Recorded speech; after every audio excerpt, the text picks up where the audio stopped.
And we're on. And I just got the proper pronunciation of his name, Neil Mach. With my German, I was going to say Mach, or my Dutch Mach. Yeah. Mach. I love it. Hi, Neil. Hiya, how you doing? All right, Bradley? Lovely to see I'm you. I'm great. I'm great. We just had a nice chat, and I got to hit record. And I really want to jump into what we were just talking about, and that was, well, you started with that way back when you didn't even need a camera to take a photo. Yeah. And of course, my first thought is, what? And where, can you explain? Can you tell that little story again? That Yeah. When I first became a journalist, we had to do a photography course. And so it was a little short course just to get you involved in photography. And the expert said, what do you need to take a good photograph? And people said, oh, we need a Nikon or we need a Canon and we need a dark room yeah. and we need this and we need that. We need Photoshop. And he goes, no, don't need any of that. You don't even need a camera because the Egyptians, the ancient Egyptians, used to take photographs. And they were, what? And yeah, they did. They laid a leaf, like maybe a palm leaf or a fishbone, onto some fabric, and they would let the sun burn that picture into the fabric. So they invented photography. They took it to quite some extent, and they even made even sharper images by putting them inside the pyramid and letting the sun burn even quicker. So they even learned the idea of shutter control. So you don't need a camera Wow. to take a photograph, and you don't need emulsion, and you don't need a dark room.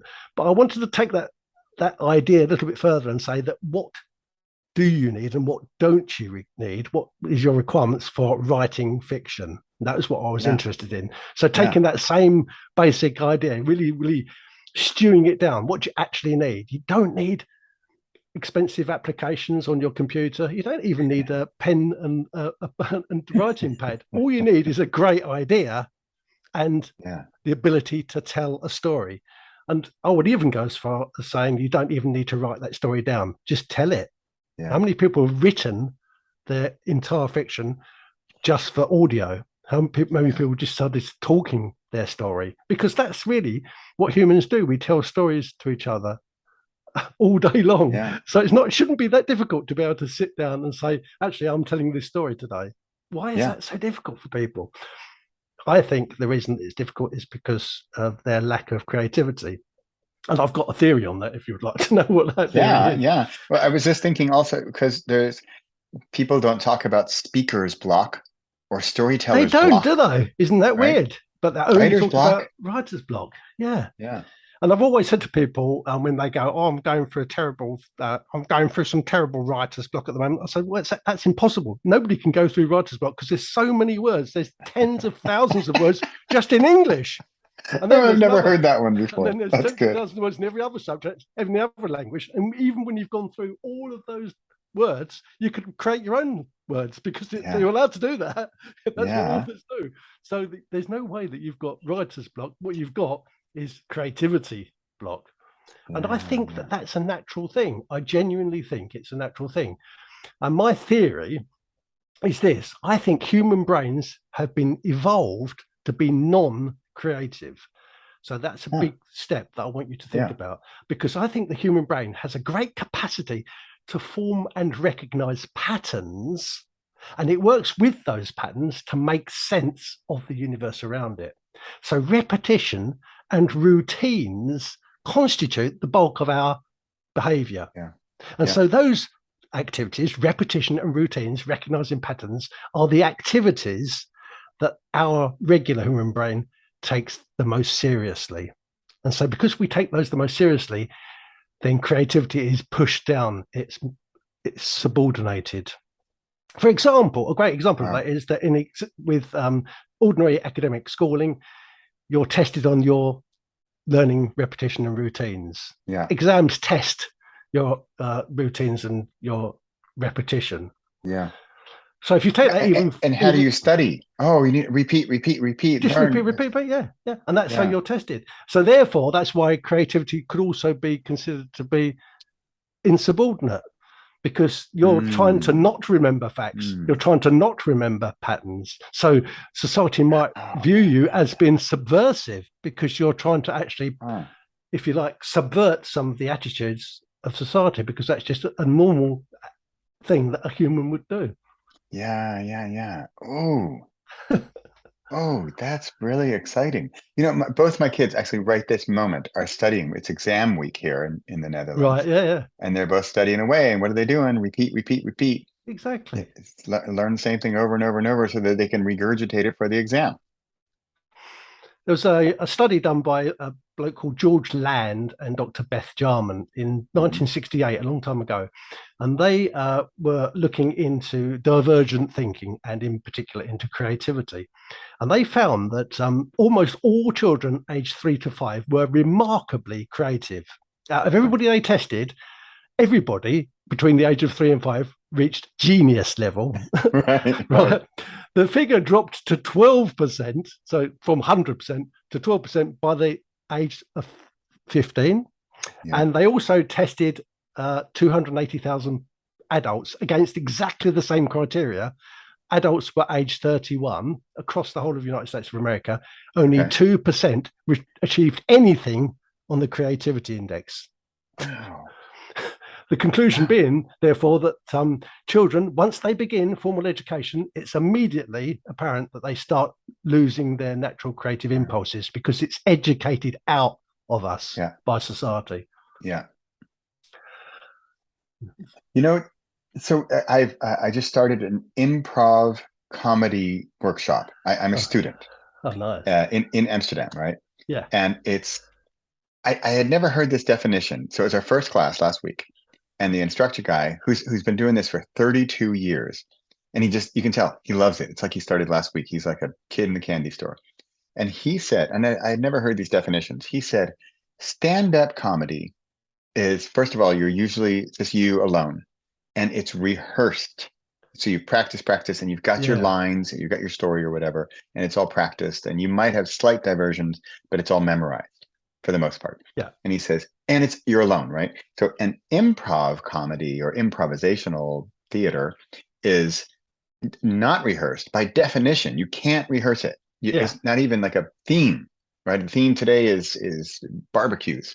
Okay, well, they might tell you a few minutes or seconds before, but you don't really have any time to prepare. And then it's together. Ideally, it's two or more. And so the goal of it is it's a bit like what you're saying. You cannot practice. You can practice some techniques. Yes. Like the most common one is yes and. Oh, the barbecue, it looks like it's about to explode. Yes, and you continue on the story Yeah. Yeah. in your own way. And so there's no, like, we're talking about exams and we're talking about lack of creativity. And we had our first workshop, and you could tell people were really getting stuck. And then he also said, the instructor guy said, don't try to be funny. I Yeah. know we're here at a comedy thing, Yeah. but don't try. Oh, how can I make this the funniest? Yeah. No, no, just be a blank slate, and the barbecue is about to explode. Go. Yeah. Just whatever. And he says, try to make it blank and let it come out. And it was really cool, but it is hard because, like, oh, I want to be funny, or oh, I want to be witty, or oh, I want to, back to books. I want to win awards and be a literary genius, Yeah. money, and be famous and whatnot. I think play is very important. And Yeah, that's what you were yeah, doing there. If you think about play, especially if you go back to a puppy playing with a ball, puppy is displaying a ball just for pure enjoyment. It's yeah, not. It's not trying to be a better ball player. yeah. It doesn't say, Right, "Actually, I'd like right. to be a really good ball player by the end of the week." It doesn't care. It's just enjoying the moment. And I think that Yeah, if only fiction writers and comedians just enjoyed the moment a bit more, I think that would yeah, help. The other thing, of course, is you've got to understand yourself. You've got to know the person behind the words. In yeah. Britain, I don't know whether it's caught on in your country yet, but there's a really big thing called the Great British Bake Off, and they Uh-huh. bake beautiful cakes. And it's Yeah, one of those shows where one person gets thrown out every single week. yeah. We But have something here too. yeah, yeah. It's super popular. Yeah, same with this in this country. It's a great Yeah, show. But one thing which is really interesting is obviously that they're making cakes, and so you've got to make a cake a certain way, and you obviously got to put eggs and flour in it. But they all the judges always say, what does this tell us about you? It's a cake. But they Mm, say, what does this tell about you? And what they're getting at is the theme. And I think mm, the theme is absolutely crucial in whatever fiction you're writing, whether you're writing a poem, whether you're writing just a blog post, or whether you're writing an entire long form book. If you don't know what the theme is and that theme doesn't relate to you as an individual, I think you're going yeah, to be lost right from the word go. yeah, So you need to know yourself. So you actually have to understand yourself. Where do I come from? What are my beliefs? What are my values? What do I care about? No, you know what you care about because it's quite yeah. clear. And obviously I do, but there's lots and lots of authors and lots of people who are starting to be creative who actually don't know themselves well enough. So I think they do need to Mm, sit down and have a chat with themselves, you know, and put up a list. And I think they should actually make a commit to a list of their values and their beliefs and quickly glance at that every now and again, because I think that will help them to get the theme. Because so interesting. I'm involved in fantasy writing and fantasy novels. So people go, "Oh, I'd like to write a story about fairies, or write a story about unicorns or dragons." That's great, Yeah, but that's not actually the theme. That's just the mechanism for the theme. George Lucas didn't say, "Actually, I want to write about a robot called R2D2." And Luke right. Skywalker, he talked about, "I want to create something where it's about goodness versus evil and dark versus light." That's the theme. Yeah, And the yeah, yeah, R2D2 and Luke Skywalker are just mechanisms to bring about those themes. Similarly, wow. with Lord of the Rings, Tolkien, he wanted to talk about the horrors that he witnessed in the First World War. He actually was in the horrible trenches in the First World War. He understood how bad and awful it was, and how Oh, wow. people can be evil against each other. So he wanted to write about that, but he didn't write about that. He wrote about, you know, small people fighting a huge and powerful mechanized enemy, and how sometimes they have to go deep inside themselves to get the truths. That's fascinating. I didn't know that, but that's beautifully put. How you talk about the theme, and then Tolkien, and he had his magnificent, huge, giant battles, and against this giant. And if you think of him in World War, and well, wow, that's actually amazing and brilliant. And I see your point about needing that theme. That's really cool and super helpful, I think, for fiction, or I'm mostly write nonfiction, but it's the same. It is the What's same. the theme? Whatever Yeah, you're writing, you've got to have that theme as your guiding light. That helps you not only not to go off the tracks, and it helps your um, readers as well, because they realize that the whole thing is concentrated to a particular outcome that you want to deliver, whether it's yeah, fiction or non-fiction. But it also helps you because every single time you write a sentence, every single time you write a paragraph, you're working towards that theme all the time. So it's constantly moving yeah, you yeah, along. yeah. What did you say we should take notes of up there in your wall? Your Your values? values, your beliefs, the things that make life worth living for you personally. I like that.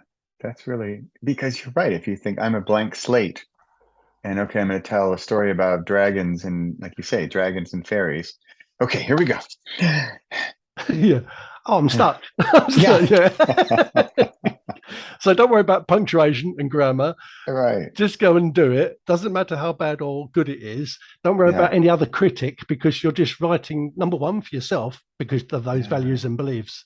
And yeah, number two, you're going to be guided by those values and beliefs. yeah. And then the theme. So I like your values. I'm very visual, so I see this like post-its up on my wall or something. I have Yeah. my values and beliefs, but then you've got your theme. So your theme then would be for this particular book or this series of books. Is that Yeah. what you mean? Like you've Yeah. got So the the theme so for, so the book I wrote last year for NaNoWriMo, National Novel Writing Month, which is yeah, out this November, so yeah. it's taken a year to edit. It's a castle Oh, book. wow. So you could say, oh, it's a castle book about medieval, but it's not. It's a lady who runs a castle. So it's actually about what it must be like to be a female in charge of men. So that's possibly one of the themes. The other theme is That's great. she got that job just by being born into it, same as Queen Elizabeth II. So it's also Yeah, about being born into a role, and could you actually interesting. get rid of that role? So that's the two themes. But it's set in a castle and blah blah blah. But It's I love this is really fascinating actually because we writers we tell our stories and we write our words, but if you don't have these underlying elements that are super important, and what I love how you're saying it so clearly. I was just at a conference this weekend, and it wasn't a writing conference, but it was so technical, and some yeah, guy would give a talk, and it was so technical, and it was I understood the words, but yeah, I didn't understand what are you getting at? Give me an analogy, give me a metaphor. I'm not getting it. And yeah, that's what I really like how you just get your values and beliefs up there and post-its, got your theme over here for this book, and yeah, you can go and then refer to them, yeah, and you'll never be stuck. yeah. And don't worry about what the mechanism is to do that, as long as you do it. Yeah, yeah. And it And may then well, I was just about to say, it may well just end up with us, just being a sentence, or it may end up being a yeah. poem or a short essay. Mm, Don't, the other thing about writing is that we've all been taught this particular way, going back to what I told you earlier about the patterns and, the way that education has been done. They yeah, always used to give us at school when I was a kid a blank bit of paper, and they say, write all your story of what happened over the summer on this blank piece of paper. So right, you're right. already immediately been confined to a piece of paper, and you've already been confined to a subject, and you've even been confined to a time, because they said, have this done by the end of the period. And then people go, oh my God, I can't write this. Of course you can't, because it's much too much pressure. Take away the Yeah, paper, take away the time, take away yeah, everything, and just and even take away the reason for writing it, and just go back to the original thing, which is, what do you believe in? yeah. I like how you take away the paper. That's one of my little tactics in my worst book ever program, because I say because people do suffer. Everybody suffers from writer's block. I, Yeah, prolific writer, suffer from writer's block. And if I ever do, then I say, whoop, time to step away from the computer. yeah, And I usually go head into the woods with my dog, good, and I either hit record on my voice recorder on my phone, yeah, or if I'm feeling a little more daring, I'll turn on the camera and record a video. And it's not necessarily for publication. no, I could even start it out. Hi, Stealth Bradley. I'm stuck. I'm going to talk nonsense until some idea comes and hits me in the head like an acorn, yeah. And there's a I guarantee you're not going to be there like this. I think you Writer's should. block, I writer's think, block. yeah, I think writers have to think like a crow. A crow, if you watch a crow, it flutters around, but it's asking the whole time about things. It looks at an object and it says to the object, "Sing me your song." If you look into its eyes, you see a crow, and he'll hop to the next thing, and he's working it out, trying to check it out. And I think that would be a nice way to actually talk about your story and think about your story. Hop around like a crow, hop Right. around, and then ask each thing inside it, each particular tool or nuance or object, to sing back its song to you. How many people do that? Yeah. Wow. Crows are apparently super intelligent. They are super intelligent, yeah. Yeah. But they do things in Wow. a different way to the puppy dog we talked about earlier, which is playing. They are Right. trying, a crow is trying to work things out. It's trying to say, what is the point of this? Why is this nail here? I was watching one the other day, and it was just looking at a cricket ball which had been left in the field. And it was like, kept coming over. It knew it wasn't a object to eat, but it kept, you could tell the way it was going around and around it. It was saying, why is a ball in a field? What is the point? What is the point of this ball? Yeah. That's how we You should know, think. I really, it's fun. I always enjoy how I think I used to be a mathematician, and in a past life, I think. And I think I often think in like in waves Ah, or like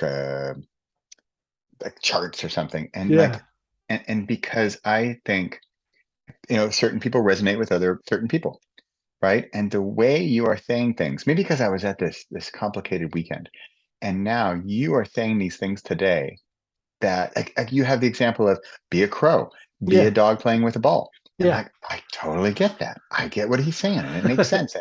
And it's awesome. And I think that's so helpful. Like even if you say you're stuck and you come up and Neil comes up and says, okay, be a crow. And that means hop over here and see what's going on over there, and yeah, hop over there, and or be the dog and just play. Just That's go right. play with the ball. And like you say, I'm not looking to be the best dog player on the block. Exactly. I'm just playing with the ball. Just playing. Yeah.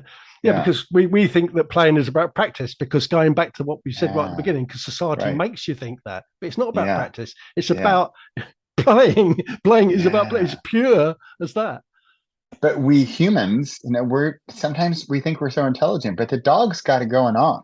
The Yeah. dog, Dog's got it ask me going who's on. happier, the dog or the owner, Yeah. You got a Absolutely. ball, got Absolutely. got got some woods, looking for maybe a field mouse. Dog is thrilled out of his mind. I don't think we should ignore the ant either, because think like an ant as well, because the ant can't construct anything without friends, without help. The ant Mm, can't think on his own. He has to be with a whole group, or she has to be with a whole group of other ants. And this is where your networking skills and just yeah, becoming yeah, yeah. part of a little bit of a group or society, whether it's a writers group, it doesn't have to be real, Right. it could be online, but you've got to have other people helping you to put up this construction. And I think that's another thing that we're bad at as writers. We tend to think it's all about being lonely. Your picture living in the on the moors, in a Yeah, cottage on the yeah. moors on your own, but it's not Right. anymore. And if you look at the most successful writers, Charles Dickens and William Shakespeare, obviously Leo Tolstoy and people like that, they had a huge amount of people around them. They were Right. always in a big group of people, and that's what you need. You need Wow. that help. Think like an ant as well, I would Yeah. suggest. Do you have like a farm program or something? I I mean, just you've like got, I just think it's a it's bit easier great. to understand these things. It Yeah, because is. because It's they're fantastic. mind stretching. It's better just to think of it like that. And I Yeah, always but picture it's, an ant putting up these huge. How do they do that? Massive things. yeah, But they're not one, is it? It's a load of them together. yeah. I love it. I am more like you have to hold me back to not write new books that I have like an idea for every day. Yeah, me too. And so I'm thinking like, oh, the whole writer as farm animal book or something like Yeah, that. Chapter on the dog, on the yeah, crow, on the ant. yeah. Wow, I love it. I love it. Wow. Okay. Okay, so we need to stop because my mind, I I'm going to know. go write books and I need to stop. I need to go out in the Yeah, woods and say, no, no farm animal books. By yeah, the way, that's Neil's idea. yeah. So I just want to thank you for being here. This has been It's been great fun. wow, creativity and habits and farm animals and ideas for getting unstuck and tricks and tactics and analogies. And wow, you just got ideas coming left and right and fiction and fantasy. And it's been a pleasure. Been brilliant. Been good fun to actually bounce off some ideas. Thank you for that. Yeah, yeah. My pleasure. I think our audience is really gonna enjoy this. So Cool. thank you so much for being here Thank you, Bradley. and look forward to chatting again soon. That'd be great. Thank you. Great. Bye for Bye. now.